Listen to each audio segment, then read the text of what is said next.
¿Qué tal amigos de Por la Derecha? Bienvenidos a un programa este fin de semana para compartir con ustedes los temas de mayor relevancia, tanto de Colombia como del mundo. ¿Qué es lo que está pasando en Europa? ¿Hacemos un giro o no a la derecha o seguimos insistiendo con esta lucha con alguna suerte de izquierda anárquica que pretende quedarse con algunos países de la mayor relevancia e importancia para todo el mundo europeo y sobre todo para la cultura? ¿Qué es lo que está pasando con este proceso de transculturización y de globalización que algunos ven con ojos tan naturales? ¿Qué fue lo que ocurrió en Francia? ¿Qué ocurrirá en España? Y por supuesto, ¿qué ocurrirá en toda Europa? ¿Habrá o no giro a la derecha? Para hablar de ese tema tenemos con nosotros al eurodiputado Jorge Martín Frías. Él es director de Disenso, eurodiputado por el partido Vox. Diputado, bienvenido a Por la Derecha. Gracias por atendernos. Buenas tardes y muchas gracias a vosotros por la oportunidad de poder dirigirme a vuestra audiencia. Pues muy bien, aquí en Por la Derecha, como el nombre lo indica, somos de derechas y queremos saber qué fue lo que ocurrió o qué es lo que está pasando en Europa con ese tránsito tan difícil que ha sido para ir derrotando a la izquierda, sobre todo porque la izquierda representa todo este tema de antivalores y estoy hablando de una izquierda radical, ¿no? Porque siquiera son fáciles de transar el diálogo, sino que son absolutamente radicales en sus posturas y todo va en los antivalores. ¿Qué ha ocurrido con el avance de la política en Europa en ese aspecto? Porque veo, y aquí desde Colombia analizamos la situación de Francia y nos preocupa. Pensábamos que la derecha tendría un triunfo y no fue así. Bueno, a ver, hay dos preguntas que me has hecho, si no me equivoco. Una es qué pasa en Europa, en la Unión Europea, y otra qué pasa en Francia. Respecto de la Unión Europea, si avanza a la derecha, la respuesta es sí, avanza. También hay que tener en cuenta que aquí ha habido un error que, para empezar, era considerar derecha algo que no lo era. O sea, es decir, ha habido un incremento de los representantes y de las fuerzas patrióticas y conservadoras en las últimas elecciones europeas. Sí, lo ha habido. ¿Es un crecimiento importante? Sí, lo es. ¿Es suficiente? No, no lo es. Eso en primer lugar, pero lo que sí que se puede decir es que hay muchos motivos para la esperanza, porque esto solo acaba de comenzar. Va a ser un camino evidentemente lento, porque además el resto de fuerzas políticas que están en el Parlamento Europeo, incluso aquellas fuerzas o partidos políticos que podríamos considerar de centro-derecha, no tienen nada de derecha y tampoco ya ni siquiera de centro, porque han asumido como propias, hasta el punto de que yo ya no me atrevo a decir que es que imiten las políticas de la izquierda, es que creo ya que son lo mismo y creen en lo mismo. Es lo que está haciendo que todos ellos en bloque se estén oponiendo a esas fuerzas emergentes que, insisto, crecen y cada vez tienen más fuerza, pero que va a llevar mucho más tiempo, obviamente, para que haya un giro que permita cambiar las políticas de la Unión Europea y sobre todo la disparatada orientación que le han dado en las últimas décadas y que no corresponde para nada con sus valores fundacionales, y que además lo que persigue y aspira es a crear un Estado, un supraestado, cuando es para nada es la razón de ser, ¿no? Dos, si me permites, para que tu audiencia lo entienda con mayor claridad. Dos ejemplos que han tenido lugar esta misma semana. Esta semana se ha elegido a la presidenta del Parlamento Europeo, a los vicepresidentes del Parlamento Europeo y luego a la presidenta de la Comisión. Bien. Entre los vicepresidentes del Parlamento Europeo hay uno que ha salido elegido, que es de Francia. Forma parte del grupo político en Europa de Left, que es un grupo de izquierda radical, en el que está desde la Francia insumisa de Mélenchon hasta partidos separatistas y herederos del terrorismo como Bildu, por ejemplo. Bien, pues un candidato de Left ha sido nombrado vicepresidente del Parlamento Europeo con los votos del Partido Popular Europeo, es decir, de un grupo que aparenta que es de centro-derecha, pero que ni siquiera es eso. Otra segunda nota o ejemplo. En el pasado pleno, lo que se hizo fue llevar el grupo de Patriotas por Europa, el grupo en el que está Vox, llevó para que se debatiera, para que hubiera una declaración de condena al atentado de Donald Trump, que sufrió Donald Trump, así como el incremento de la violencia política. Bueno, todos los partidos políticos, todos los grupos políticos, desde el Partido Popular Europeo, de Left, socialistas, liberales y verdes, votaron no. Votaron no. Votaron obviamente a favor, Patriotas por Europa y ECR. Eso creo que son dos botones de muestra para que la audiencia entienda en qué situación crítica estamos. Luego, por ejemplo, también incluso la recién nombrada presidenta del Parlamento Europeo hizo una referencia en su discurso a la islamofobia, cuando realmente los europeos están sufriendo de migración ilegal, el avance del Islam político, y la presidenta del Parlamento Europeo, en vez de hacer mayor hincapié en eso y condenarlo, cae en la narrativa de la izquierda de hablar de islamofobia. En segundo lugar, respecto a su pregunta sobre qué ha pasado en Francia. Bueno, en primer lugar, lo que hay que decir es que electoralmente ha arrasado Reagrupación Nacional. Reagrupación Nacional ha sacado 10 millones de votos. La segunda fuerza que le sigue, si no me equivoco, ha sacado 6. Estamos hablando de una diferencia de 4 millones de votos. Lo que pasa, evidentemente, es que hay una ley electoral, que es la que es, que, bueno, pues que permite que haya que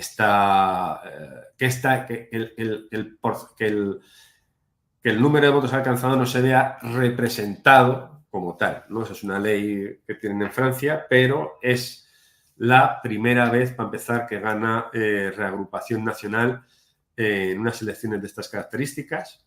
Anteriormente había vuelto a ser la primera fuerza en las elecciones al Parlamento Europeo en Francia y, bueno, podemos decir que hay motivos para estar contentos, esperanzados. Evidentemente va a quedar todavía mucho camino, pero podríamos decir que el resto, que estamos ya en los minutos finales o en las horas finales de aquellas políticas y partidos políticos que han llevado a Europa a la situación que están enfrentando y sufriendo muchos europeos. Estábamos viendo hace un instante el mapa de precisamente los escaños como quedaron ubicados en la Unión Europea respecto de este proceso que va girando hacia la derecha. Y veíamos, le pido aquí que lo ponga en pantalla nuevamente, por favor, eso es. Y ahí tenemos, evidentemente, los radicales de la izquierda están de rojo, ¿no? Luego un rojo menos encendido, un rojo claro, los socialistas demócratas, luego vienen los verdes, y luego se van viendo Renovación Europa, cómo transita, pareciera la ola de esa extrema izquierda que la gente no copia, que la gente no cree, porque son antivalores, porque son socialistas, porque buscan la colectivización de la sociedad, porque buscan acabar con libertades, con la idea de que el Estado les va a suprimir, les va a proveer todo lo que les haga falta. Pareciera que esa extrema izquierda se mueve hacia el centro y a su vez los que están en el centro que tienen un problema, ¿no? Y es que ni derecha ni izquierdas también se van girando hacia la derecha. No sé si el fenómeno de Francia y Alemania con unas posibilidades de llegar muy a la derecha haga parte de ese movimiento o me equivoco cuando creo que están girando hacia la derecha o que el péndulo por lo menos voltea y se ve hacia más a la derecha que hacia la izquierda. Bueno, a ver, en primer lugar tengo que decir que el mapa que han presentado no es correcto y no está actualizado. Porque ahí, por ejemplo, ni siquiera aparece el reciente grupo creado de Patriotas por Europa, que tiene 84 escaños y que ya, por ejemplo, Identidad y Democracia como tal no está ya en esta legislatura, ¿no? Respecto a la pregunta, a ver, lo que ha pasado ahora mismo, las fuerzas que digamos que no eran de izquierda o de no izquierda, pero que no podemos tampoco ya bautizar ni siquiera o denominar como de centro derecha, han asumido totalmente los postulados de la izquierda. O sea, la izquierda no se ha movido de sus postulados. No ha habido un viaje al centro de la izquierda, por decirlo de algún modo. Todo lo contrario, o sea, los valores, sí, los valores, porque los valores pueden ser buenos o malos, ¿no? Pero la agenda que se ha puesto sobre la mesa ahora mismo, por ejemplo, en el discurso que realizó Ursula von der Leyen, era un discurso totalmente de la izquierda, otra vez del fanatismo climático. Ahora, por ejemplo, ponía sobre la mesa lo que llamaban un plan limpio para la industria, lo cual va a implicar la desaparición de la industria, porque obviamente todo es bajo los criterios del fanatismo climático. Y entonces no hay para nada, digamos, que no ha habido un desplazamiento de las fuerzas hacia el centro. Lo que ha habido ha sido hacia la izquierda.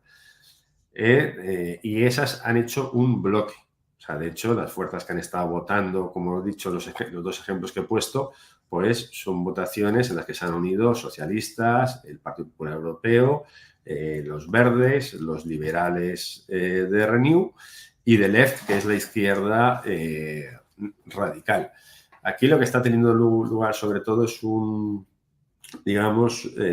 cerco antidemocrático frente al resto de fuerzas que lo que piden, que lo que reivindican es la soberanía de las naciones y un cambio en las políticas que han llevado a Europa al desastre y sobre todo que están empobreciendo paulatinamente a lo que son las clases medias y populares y que además dicen basta a una Unión Europea que, como he dicho antes, que va adquiriendo cada vez más un carácter de supraestado y que luego además se dedica sobre todo a imponer ideología y no a estar a las cosas importantes. Y eso acaba de empezar, pues va a ir, cada vez vamos a ver con más fuerza esa estupidez, por decirlo de algún modo, ideológica, movida a su vez por la inquietud o preocupación de que saben que el tiempo se va agotando. Están pasando muchas cosas muy interesantes, los resultados de Francia son una buena señal. Recordemos, por ejemplo, que en Holanda el partido que gobierna es un partido patriota. Hay que fijarse también que los resultados de las elecciones europeas, el primer partido de Austria es un partido patriota que tiene a su vez elecciones en septiembre-octubre y que va a ser probablemente la primera fuerza en Austria. Y todo eso obviamente está poniendo nervioso a la élite progresista o al establishment de Ursula y el resto de formaciones políticas, porque hay que tener en cuenta que la Unión Europea, sobre todo, hay dos formas que se puede condicionar las políticas de la Unión Europea. Por un lado, obviamente, es a través de los Estados miembros y, por otro lado, es a través del propio Parlamento Europeo. En lo que se refiere a Estados miembros, cada vez va a haber más primeros ministros o presidentes patriotas que, por tanto, van a poder condicionar. Y, en segundo lugar, insisto que el mapa resultante de las elecciones europeas es un mapa favorable para las fuerzas patriotas y conservadoras, aunque obviamente insuficiente para esa mayoría que se necesita forjar para poder hacer un cambio, ¿no? ¿Cuál es el principal problema que hoy enfrentan las distintas posturas políticas en Europa? En América Latina, el principal problema nuestro ha sido el tema de narcotráfico.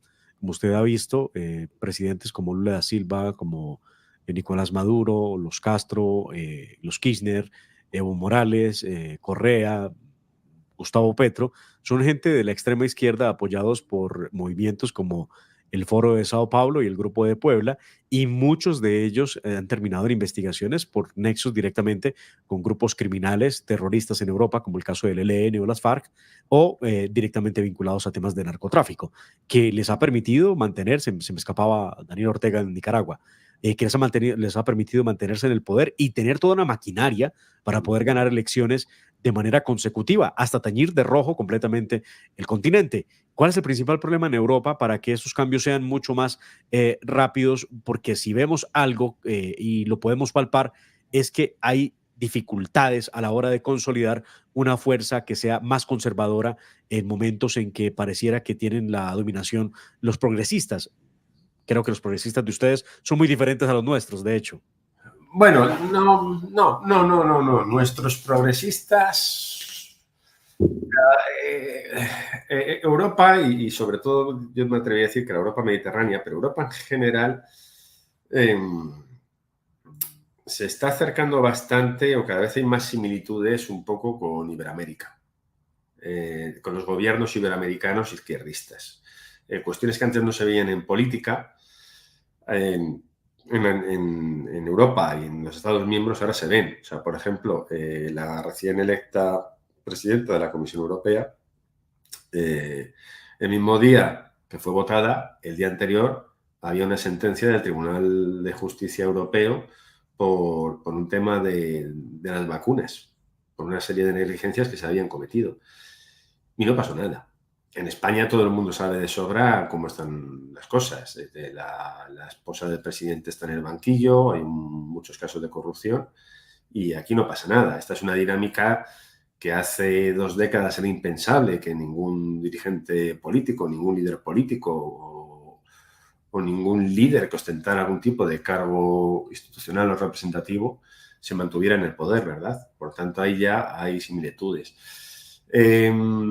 Todo lo que usted acaba de mencionar, por ejemplo, respecto del Foro de Sao Paulo y el Grupo de Puebla, el Foro de Sao Paulo y el Grupo de Puebla aquí en Europa y la Unión Europea no son vistos como un enemigo. Ven más como un enemigo, por ejemplo, a Víctor Orbán que a toda esta serie de sujetos. Basta con ver, por ejemplo, el caso de España, un Estado miembro en el que cuando viene Gustavo Petro aquí se le recibe con todo tipo de halagos, incluso se levantan a aplaudirle en el Congreso de los Diputados, salvo los diputados de Vox que se salieron. Y todo eso un día después de que él desde Colombia hubiese insultado a España, ¿no? Y a nuestra historia. Por tanto, hay muchas semejanzas, muchas más de las que nos podemos imaginar. También entre lo que se podría referir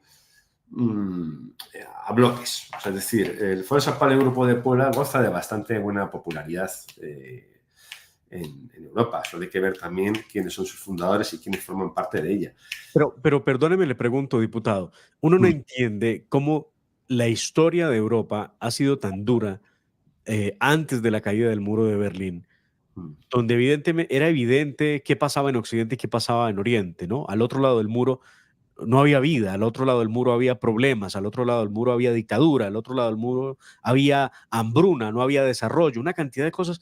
¿Qué pasa? ¿Acaso olvidaron la historia reciente? Porque no estoy hablando de hace muchos años, estoy hablando de la historia realmente reciente de Europa para que la gente vea con buenos ojos a estos movimientos de este lado que lo que han pretendido es revivir ese comunismo emanado desde Rusia.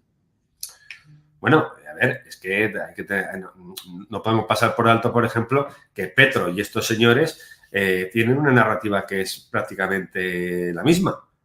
Sí. Incluso ambos apelan a una Agenda 2030 y ambos están con esos sacerdotes de la religión climática.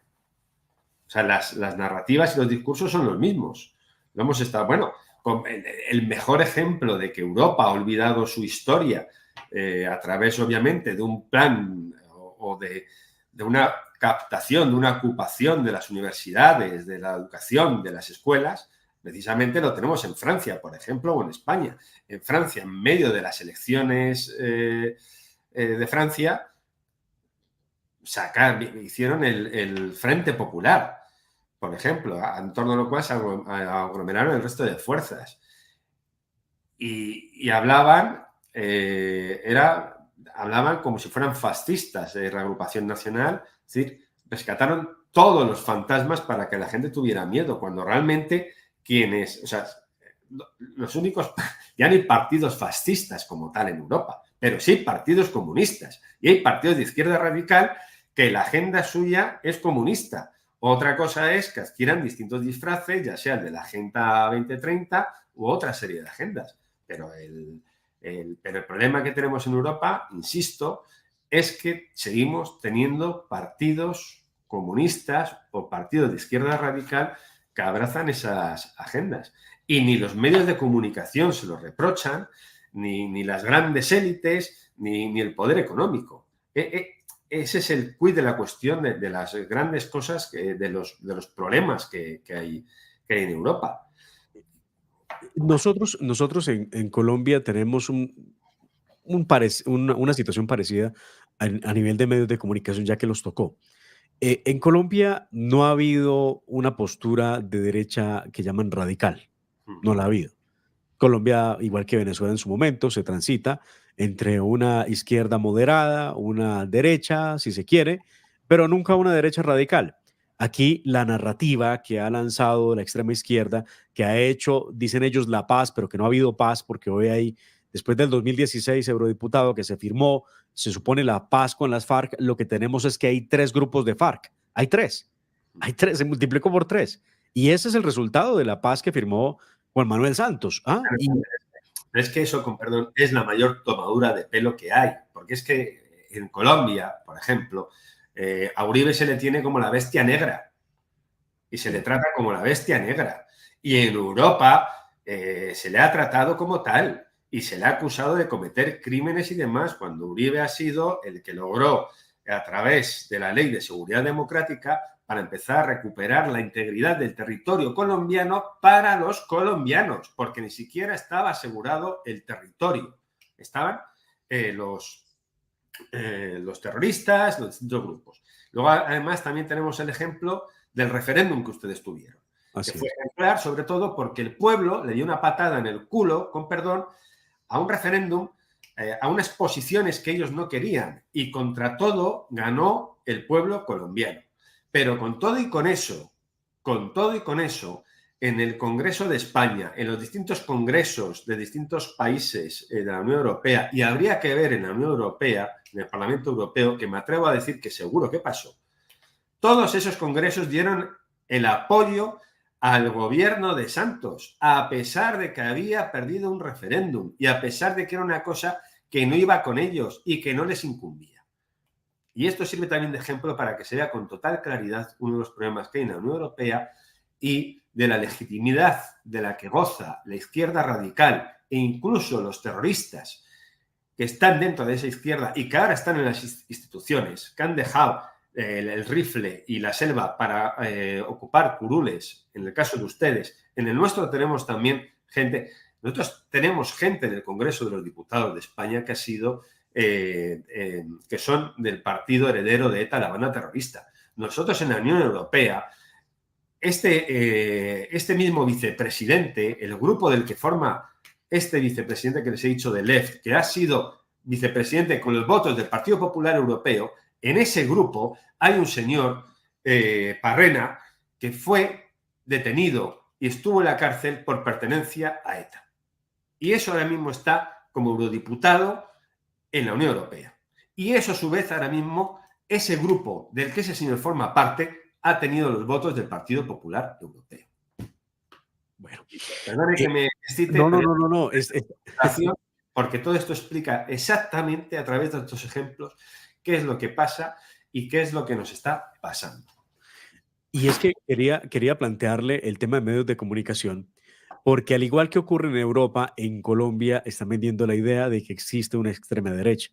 Y hablan de la extrema derecha. De hecho, no hablan de la extrema izquierda. No la hablan. Es igual que en España. Es igual. Sí, eso es lo que quería ver. Porque claro, cuando nosotros recibimos lo que eran antes los cables, que son los reportes de las agencias internacionales de noticias, hablan de la extrema derecha y entonces uno se queda pensando acá, ¿qué es la extrema derecha? La extrema izquierda la hemos visto, la hemos vivido, porque son estos grupos políticos que tienen brazo armado irregular, ilegal, en las guerrillas terroristas y tienen grupo político en el Congreso de la República hablando de paz con los mismos amigos de ellos que están tirando bala y matando personas. ¿Por qué hablan de la extrema derecha ¿Y quiénes serían entonces esos de extrema derecha que están pintando los medios de comunicación? Porque me llama la atención, no hablan de la derecha, hablan de la extrema derecha. ¿Desapareció la derecha? Bueno, no es que desapareciera la derecha. Lo que pasa es que lo que hacen es que llaman derecha a los partidos que supuestamente representarían a lo que ellos llaman el centro derecha, porque ellos necesitan que sigan existiendo, porque son perfectos para esa operación de ese gran consenso para que todo siga igual y no haya ningún cambio. Y por eso en los medios no se ve nada, sin embargo, ni de extrema ni de izquierda. Y eso de la extrema derecha, pues yo como usted estoy que tampoco me tienen que venir a decir qué es lo que es, porque ni siquiera desde la ciencia política a día de hoy hay ni un solo partido, o hay muy pocos partidos, desde luego, que se puedan clasificar como extrema derecha.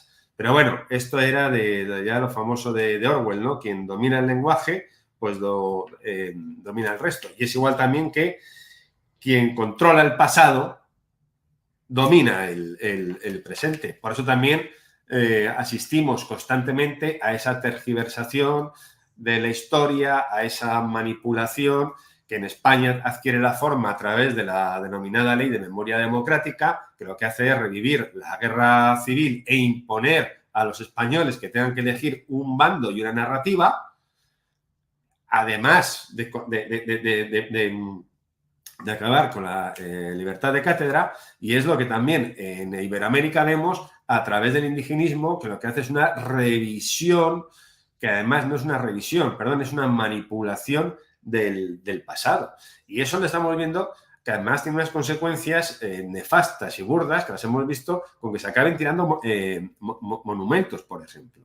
Entonces, los medios de comunicación, pues yo la verdad que no lo entiendo tampoco. Nosotros en la propia Fundación Disenso tenemos dos estudios que demuestran a través de algoritmos precisamente el sesgo de los medios de comunicación y cómo impera todos los conceptos, la terminología de la izquierda en los medios. Bueno, lo vemos, por ejemplo, cómo se apoya a... Como aquí se apoya a Hamás a la izquierda y por un lado la izquierda dice que abraza y que los homosexuales, los LGTBI y demás, y por otro lado abraza a los mismos que los cuelgan o los matan.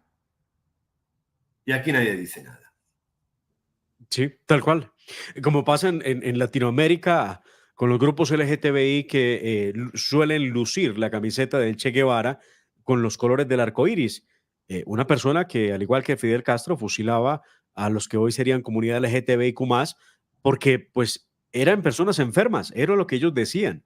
Y siempre fue así, las guerrillas no tenían personas de esas condiciones porque los consideraban no aptos para la guerra y terminaban deshaciéndose de ellos de cualquier manera. Y cuando digo deshaciéndose, ya se imaginará usted qué pasaba con ellos. Sí. Y entonces ahora salen como los grandes defensores de la vida y los recogen y les creen. Ayer también, sin ir más lejos, en el discurso que hizo la reciente candidata a la presidenta de la comisión, se puso a decir que hablar de los dos estados, de Palestina e Israel, y hacer otra equidistancia insoportable cuando lo que hay que hacer es apoyar a Israel, que es el Estado-nación que ha sido atacado y que además es un manifiesto también de la amenaza que sufre Europa, porque después del 7 de octubre, de esa salvajada, de esos asesinatos sanguinarios, en los que mataron a niños, en los que violaron a mujeres, en los que mutilaron a personas, vimos en Europa, en nuestras plazas públicas de Londres, París y Madrid, salir a miles de desalmados a celebrarlo. Por supuesto, miles, en su mayor parte, de, obviamente, musulmanes que salieron a celebrar esa salvajada. Y eso está en las puertas, eso no es que esté a las puertas de Europa, eso está en Europa, eso está en Europa. Y eso cada vez va a más. Y a la persona que sufre eso, que tiene miedo de la inseguridad que hay en las calles, la llaman de extrema derecha. Qué buena explicación. Porque solo las élites no tienen estos problemas. porque ellos pueden vivir en buenos barrios que tienen seguridad. Pero el trabajador, aquel trabajador que siempre supuestamente defendía la izquierda, ese trabajador es el que sufre directamente como nadie la inmigración ilegal, la inseguridad y, por cierto, sea dicho de paso, las consecuencias del fanatismo climático y las políticas de la Unión Europea, que lo que hace es empobrecerles más y a su vez acaba con esa gran invento de las democracias liberales, o que lo conocemos como tal, o constitucionales, que es el ascensor social, que es el hecho de que una persona estudiando, progresando, pueda seguir ascendiendo socialmente. Ese era uno de nuestros grandes méritos. Igual que en Estados Unidos, por ejemplo, eso ahora lo simboliza muy bien el vicepresidente, el candidato a la vicepresidencia de Estados Unidos, J.D. Vance, que es un ejemplo de aquellos Estados Unidos de las tierras de oportunidades. Y discúlpeme que me haya desviado un poco, pero bueno, a veces. No, quería preguntarle, a ver si no lo pongo en calzas prietas, porque mucha gente se pregunta, eh, ¿qué viene siendo? Ideológicamente, ¿dónde se ubica esa persona? Vea que yo he hecho el experimento en mi salón de clase con los estudiantes de política, a los que les hago un ejercicio para determinar en qué lugar del espectro se ubican.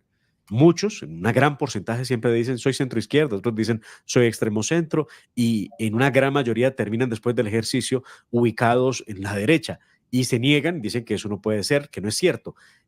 ¿Cómo definir ambas categorías, izquierda o derecha? Aunque para el que se le dificulta, yo siempre digo, hay que tomar a Ortega y Gasset en uno de los más bellos ensayos que tiene, a mi juicio, La rebelión de las masas, para poder determinar que, bueno, que ni la una ni la otra. Simplemente lo que hay que hacer es mantenerse, hombre, no dejarse utilizar. De otra manera lo diríamos.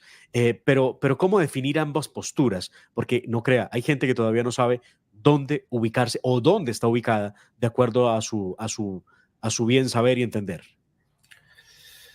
Bueno, yo creo que ahora mismo eh, ya no estamos en un momento de izquierda-derecha, sino de globalismo-patriotismo. Ese yo creo que es el tema de nuestro tiempo, si también recurrimos a aquel ensayo orteguiano. ¿eh? Porque ya las coordenadas son muy, muy distintas de lo que entendíamos por izquierda y derecha, ¿no? Esa terminología que, si no recuerdo mal, sobre todo empieza después de la Revolución Francesa y a través de cómo lo sientan en la Asamblea. Claro. Porque ahora mismo lo que vemos es, antes, por ejemplo, el gran capital, por decirlo de algún modo, era imposible, bueno, era inimaginable que fuera de la mano de la izquierda. Ahora, sin embargo, la agenda de la izquierda está abrazada también por muchas grandes corporaciones. Muchos de esos mensajes políticos que nosotros nos vemos en la agenda izquierda los estamos viendo hasta en nuestros bancos, en las grandes corporaciones económicas. También lo vemos.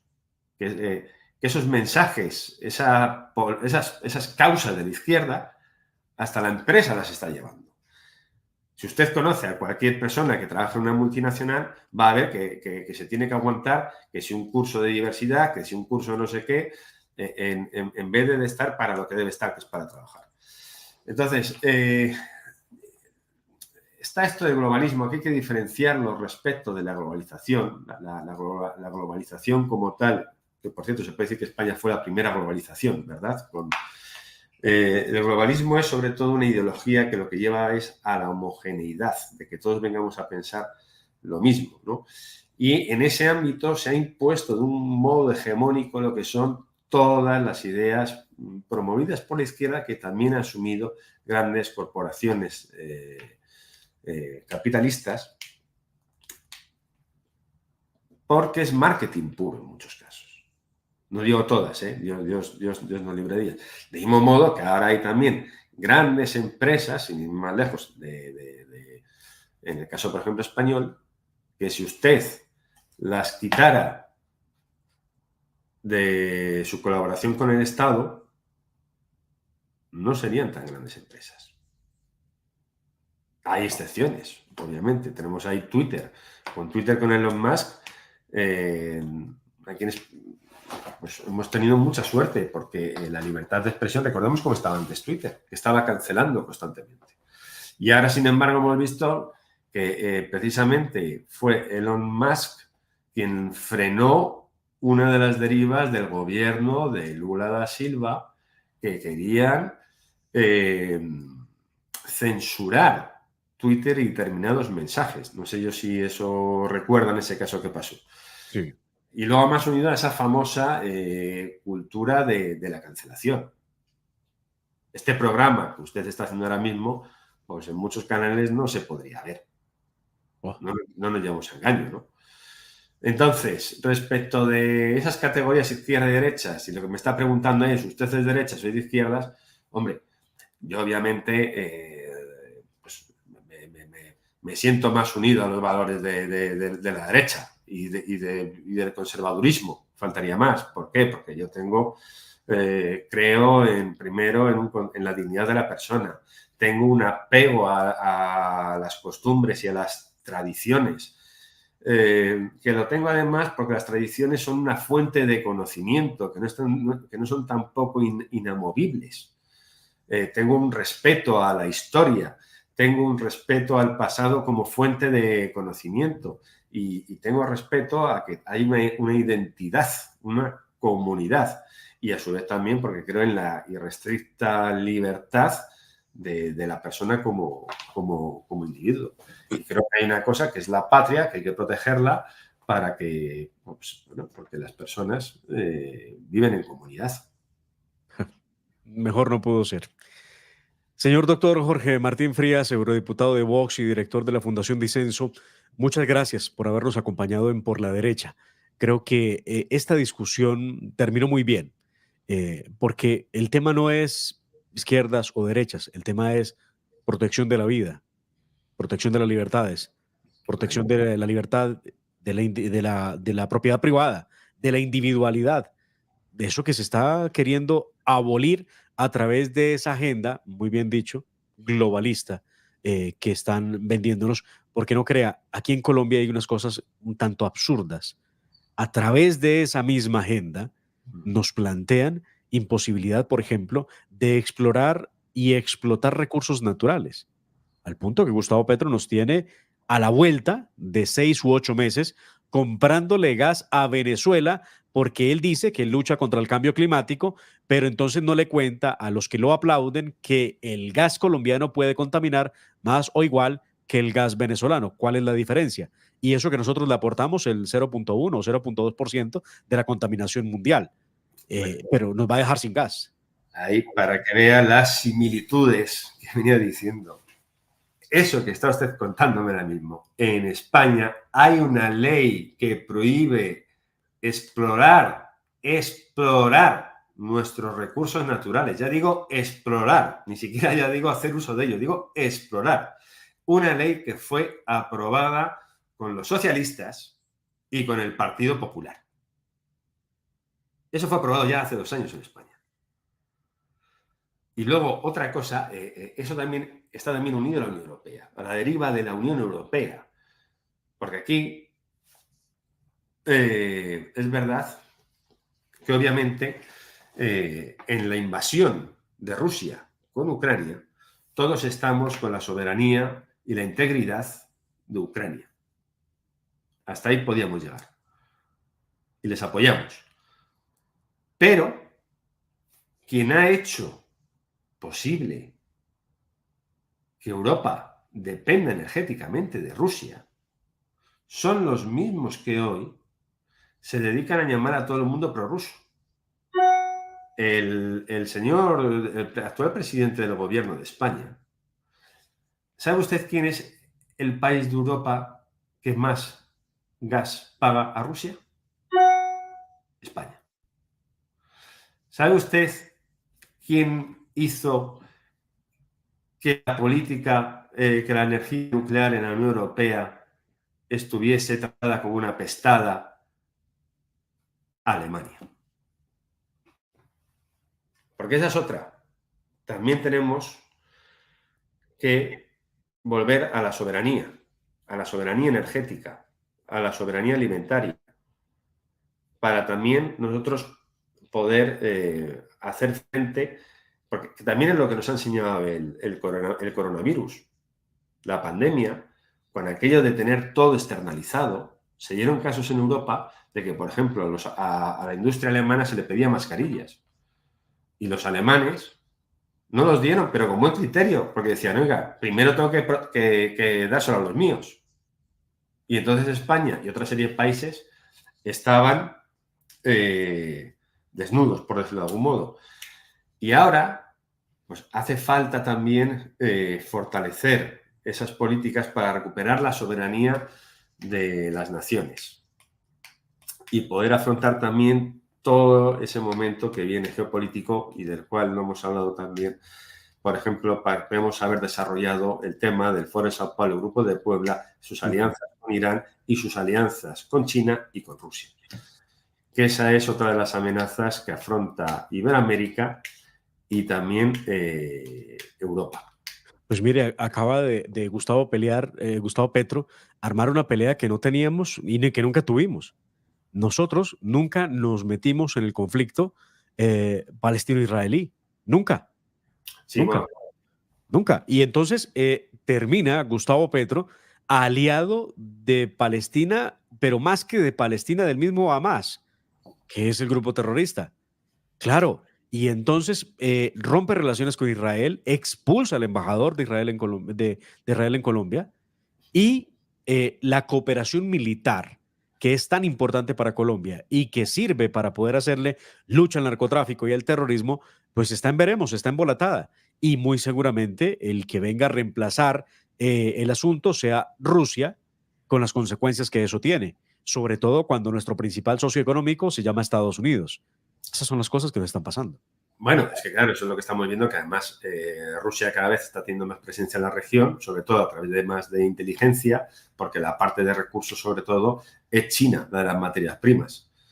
Que ese es otro de los problemas a los que nos enfrentamos, ¿no? Y lo vemos en Iberoamérica, insisto. Hay que ver Venezuela también. Venezuela no es soberana. Venezuela, por un lado, hay un poder, que es el poder de los criminales, que lo forma Maduro y otra serie. Luego hay una parte que es también iraní y luego del propio narcotráfico. Y Maduro, incluso para gobernar, tiene que hablar con todas esas familias. Y, por supuesto, tiene el país secuestrado. Ahora lo vamos a ver, por ejemplo, estamos viendo que el partido de María Corina Machado cada vez es más acosado. Por cierto, que todavía hay gente en la embajada de Argentina en Venezuela, de venezolanos, que todavía no han podido salir, porque están el régimen narcocomunista y criminal de Maduro sigue deteniendo cada día más y más personas. Y ahora habrá que ver en qué acaba todo esto, que va a tener lugar el 28 de julio, que tampoco podemos llamarlo unas elecciones como tal, de acuerdo a pues, allí donde está inhabilitada la líder opositora y donde además no están admitiendo observadores electorales, es muy difícil calificarlo de unas elecciones como tal, ¿verdad? Lo que se viene será el cambio y esperamos que así sea. Esperamos que Jaime Bailey no se haya equivocado con la información que reveló respecto de que el tirano se iría para Turquía o cosa por el estilo, porque ya tiene toda la fortuna que se robó de Venezuela y por fin deje en paz ese país que no merecía tanta desgracia. Más de 8 millones de venezolanos deambulan por el mundo buscando cobijo porque lo perdieron en su país. Y lo que promete María Corina Machado es elemental. La unión nuevamente de las familias que tuvieron que separarse por cuenta de la narcodictadura de más de 20 años en ese país. Así que tenemos toda la esperanza. Y si eso ocurre en Venezuela, pues yo creo que sería un gran respiro para Colombia. Ojalá sea así. Yo, desde luego, no sé qué pasará, pero lo que sí que sé es que ya no va a haber una marcha atrás y que en Venezuela esa pasión por la libertad que representa María Corina Machado cada vez se va a abrir más paso. Haga lo que haga Maduro, haga lo que diga, si finalmente se va, pero si no se va, eso va a llegar. porque es imposible que acaben con la pasión de libertad, cuando además es que se ve que el pueblo venezolano masivamente está en eso. Llega un nuevo tiempo. Esperamos que sí, señor doctor Jorge Martín Frías, eurodiputado de Vox y director de la Fundación Disenso. Gracias por atendernos por la derecha. Muchísimas gracias, Demar. Muchas gracias. A todos ustedes les encargamos, como siempre, seguir nuestro canal, darle like a las publicaciones y, por supuesto, compartir toda esta información para que muchas más personas lo vean y se enteren de qué es lo que está pasando en Colombia y el mundo. Estos conceptos sobre izquierda, derecha, lo que viene, a qué realmente estamos apelando y hacia dónde vamos es fundamental para seguir construyendo país. A todos ustedes, que Dios los bendiga, que tengan un resto de día muy feliz.